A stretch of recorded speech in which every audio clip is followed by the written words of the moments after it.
अच्छा, अब प्रश्न ये है कि ठाकुर जी इस धरती पर आते क्यों हैं? भगवान को क्या आवश्यकता पड़ी इस धरती पर आने की?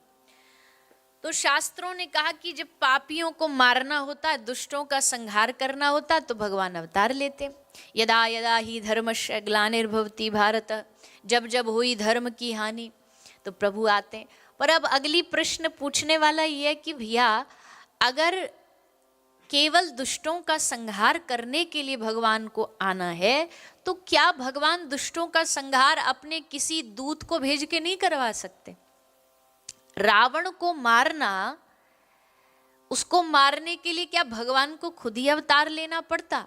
क्या किसी अपने आसपास के दूत को भेज के नहीं मरवा सकते थे? फिर भी राम जी आए, किस लिए आए? रावण के लिए तो आए ही आए कि चलो उसका उद्धार करना है, पर रावण को तो कोई भी मार सकता था, लेकिन उस शबरी की प्रतीक्षा को कौन पूरा करता अगर राम जी ना आते तो? शबरी जो इतने वर्षों से ठाकुर जी की इंतजार में, प्रतीक्षा में बैठी थी, इंतजार नहीं छोड़ा। हम लोगों से इंतजार नहीं होता, हम इंस्टेंट नूडल्स के जमाने के लोग हैं। हमें कृपा भी भगवान की तुरंत ही चाहिए। 2 माला कर और भगवान ना मिले ना, तो तुरंत हम भगवान चेंज कर देते, हम मंत्र चेंज कर देते। हमारे पास इतने तो मंत्र है, और पता नहीं भारत पर कुछ ज्यादा ही कृपा, भगवान ने 33 कोटि देवी देवता दे दिए। अच्छा, ये नहीं आ रहा, ये नहीं सुन रहा, दूसरा ट्राई कर लो।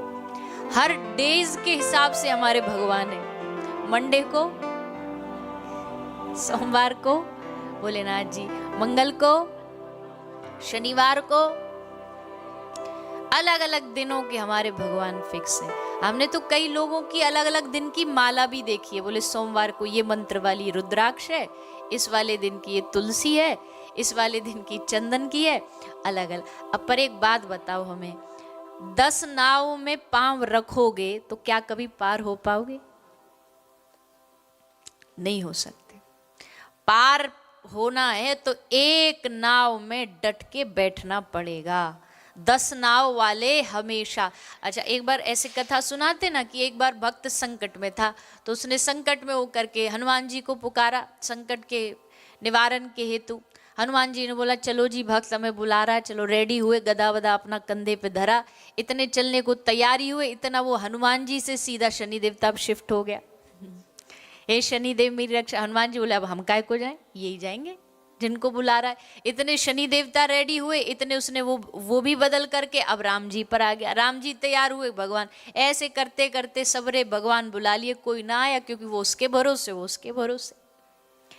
जब तक एक के प्रति हमारा अनुराग बढ़ ना जाएगा, एक के प्रति हमारा समर्पण ना हो जाएगा, उनके चरणों में छोड़ देना कि अब डूबे भी तो भी तू जाने, और पार उतारना तो भी तू जाने, इसको कहते परम विश्वास, परम भरोसा। कि हम भागे ना, हम इधर उधर भटके ना, हमें एक को हम पकड़ करके रखे कि ये हमारे जीवन का है, कोई आए ना आए ये तो जरूर आएगा। अच्छा, जीवन में ऐसा कोई ना कोई तो होना चाहिए ना। संसार में भी हमें एक ना एक ऐसा व्यक्ति चाहिए होता है, चाहे वो मित्र हो, चाहे वो हमारा रिश्तेदार हो, या हमारा कोई अपना प्रिय संबंधी हो। हमें भरोसा रहता कि कभी संकट आया तो ये है, एक फोन कॉल, एक फोन करो और तुरंत आ जाएगा। वैसे ही हमारे जीवन में एक परम शक्ति ऐसी होनी चाहिए जिस पे भरोसा हो कि हमारे जीवन में कुछ भी होगा हम पुकारेंगे और ये आकर के हमारी रक्षा करे। पर जब होंगे 10-15 तो फिर करेंगे क्या? इसका मतलब ये नहीं कि किसी दूसरे को मानना नहीं है, अपमान करना, या दूसरा जिसको मान रहा है उसको छोटा समझना है, नहीं। ऐसा भी कई बार होता, हम कृष्ण वाले हैं तो हमें दूसरे वाले लगता है अरे ये तो बड़े छोटे। नहीं ना ना, सबकी अपनी अपनी श्रद्धा है, पर जिसकी जिसमें श्रद्धा उसको पूरा निभाओ, पूरी निष्ठा से निभाओ। एक मंत्र हो, एक कंत हो, कंत मतलब एक इष्ट हो, एक संत हो, संत भी एक हो जिन पे पूरा भरोसा हो, एक माला हो, एक के द्वारा, एक के साधे सब सधे, एक के सदने से सब अपने आप सज जाते। बार बार भटकने की, बार बार ये सब करने की आवश्यकता पड़ती नहीं। कई बार हम देखते घरों के आदमी को खुद नहीं पता उसके घर में कितने जोड़ी भगवान बैठे हैं, कितने भगवान बैठे हैं, कितने कहां कहां से ला के सबको बिठा दिया है और होश ही नहीं है। आपके मंदिर की जो पूजा वो ऐसी होनी चाहिए। आप यहाँ बाली में बैठे हो, हम आपसे कहें आंख बंद करो, घर के ठाकुर जी को याद करो, तो आंख बंद करते ही आपको एक भगवान कोई दिखे जिनके सामने आप बैठे और बैठ के आप भक्ति कर रहे हैं, एक बार में ही दिख जाए, एक बार में उनका दर्शन हो जाए। ऐसे बार बार इधर उधर। अच्छा, हमें क्या पता है कि अलग अलग चीजों के लिए अलग अलग भगवान फिक्स है। हमें अगर विद्या चाहिए तो महादेव का भजन करो। अच्छा, बच्चों को भी हम यही गलत शिक्षा देते, बच्चों को क्या बोले, बेटा आज एग्जाम है, जा महादेव पर दूध चढ़ाया। अब बच्चों को क्या है कि जब एग्जाम हो तभी दूध चढ़ाना, बाकी के दिनों में छुट्टी। आज रिजल्ट आने वाला, अच्छा जाओ हनुमान जी को थोड़ा लड्डू प्रसाद चढ़ाया। ऐसा हम उन्हें भी सिखा देते हैं, हम उनको भी कामना की भक्ति सिखा देते हैं। एक बड़ी प्रिय हमारी कथा है, दृष्टांत है कि एक व्यक्ति को घर में बालक नहीं थे, तो उसने एक बार किसी संत से पूछा, महाराज जी क्या करें। महाराज जी बोला एक काम करो, बाल रूप में तो लड्डू गोपाल जी, उनकी सेवा कर लिया करो, उनकी पूजा कर लिया करो। तो लड्डू गोपाल जी को ले आया, पूजा करने लगा। पूजा की 1-2 साल तक, पर बालक ना हुआ तो बोला कोई बात नहीं, कोई कमी थोड़ी है अपने धर्म में, चेंज कर लेते हैं भगवान। तो लड्डू गोपाल जी को साइड कर दिया और एक दूसरा कोई देवी दुर्गा की मूर्ति ला के बीच में रख दी। बोले अब ये सुनेंगी।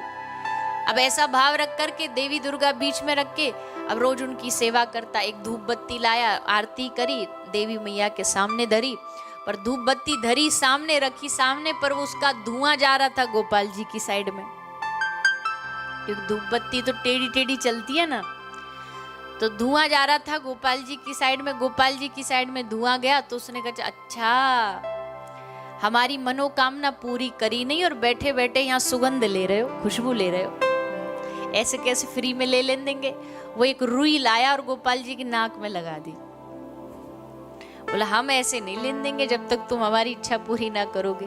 और रुई जैसे उसने लगाई तो गोपाल जी इस बात पे नाराज नहीं हुए। गोपाल जी प्रसन्न होकर के इस भक्त के सामने प्रकट हो गए और उसको गले लगाए। अब ये घबराए कि आज तो तू गया, तूने बड़ी गड़बड़ करी है, नाराज हो जाएंगे ठाकुर जी। ठाकुर जी बोले ना मैं नाराज नहीं हूं, मैं बड़ा खुश हूं। किसी ने पूछा प्रभु इसमें खुश होने वाली बात कौन सी है?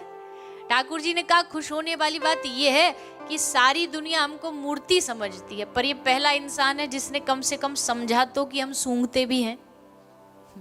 इतना समझा, हमारे लिए यही बहुत है। कम से कम इसने माना तो कि हम सूंघते, हमारे लिए यही बहुत है। तो कहने का भाव ये है कि केवल मनोकामना पूर्ति के लिए नहीं, ठाकुर जी की भक्ति जिनके प्रति आपका अनुराग है, वो जाहि विधि राखे राम ताहि विधि रहिए, उनसे किसी प्रकार की शिकायत न हो।